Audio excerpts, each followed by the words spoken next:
कहते हैं जब इरादे बुलंद हो तो पहाड़ भी झुक जाते हैं। अभी बात सुनने में भले ही किसी फिल्मी डायलॉग जैसी लगे, लेकिन आज हम आपको एक ऐसी सच्ची कहानी सुनाने जा रहे हैं उस पहाड़ी स्कूल की जिसने न केवल प्राइवेट स्कूलों को टक्कर दी, बल्कि सरकारी स्कूल शब्द के आगे जुड़ी लापरवाही की छवि को भी बदल कर रख दिया है। जगह है उत्तरकाशी जिले का छोटा सा गांव उदकोटी और कहानी है राजकीय आदर्श प्राथमिक विद्यालय उदकोटी की, जहां बच्चों की हंसी, अनुशासन की गूंज और सीखने की लगन आज पूरे इलाके के लिए एक नई मिसाल बन गई है।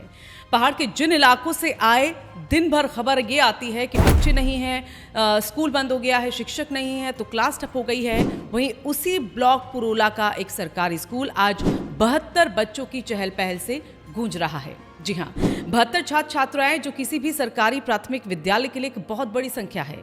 यानी जहां दूसरे स्कूल ताले में कैद है, वहीं उदकोटी का ये स्कूल आज गांव की पहचान बन चुका है। यहाँ पढ़ने वाले बच्चे सिर्फ किताबों में नहीं बल्कि जिंदगी के हर सबक में आगे हैं। हर साल स्कूल के छात्र सैनिक स्कूल और नवोदय विद्यालय जैसी बड़ी संख्याओं में चयनित हो रहे हैं। और सोचिए, ये सब हो रहा है एक छोटे से सरकारी स्कूल से, जहां कभी दीवारें टूटी हुई थी और मैदान में मवेशी घूमते थे। तो सवाल उठता है, आखिर क्या बदल गया इस स्कूल में? उत्तर है एक शिक्षक का समर्पण। नाम है पृथ्वी सिंह रावत।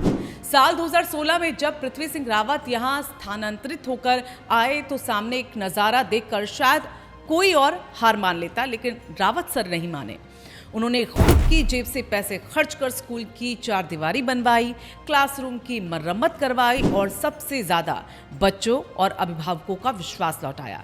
धीरे धीरे गांव के लोग कहने लगे, अगर बच्चों को पढ़ाना है तो उदकोटी भेजो। और यहीं से शुरू हुआ बदलाव, अनुशासन, सीखने का जुनून और हर दिन कुछ नया करने की ललक। इन तीनों चीजों ने इस स्कूल को बना दिया आदर्श विद्यालय। कहानी यहीं खत्म नहीं हुई। जब स्कूल की सफलता की चर्चा पहुंची लंदन तक, तो वहां के व्यवसायी और समाजसेवी राज भट्ट भी खुद यहां पहुंचे। उन्होंने बच्चों की आंखों में चमक देखी और कहा, मैं भी इस स्कूल का हिस्सा बनना चाहता हूं।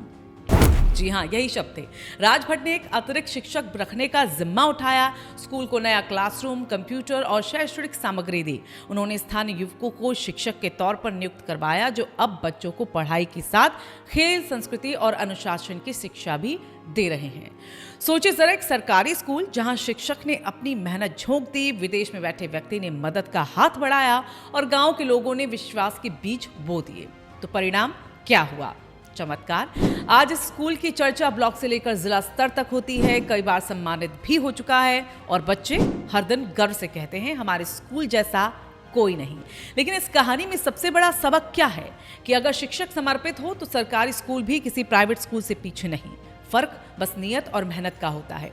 अब सवाल आपसे, क्या हमारे बाकी सरकारी स्कूलों में भी ऐसे पृथ्वी सिंह तैयार होंगे?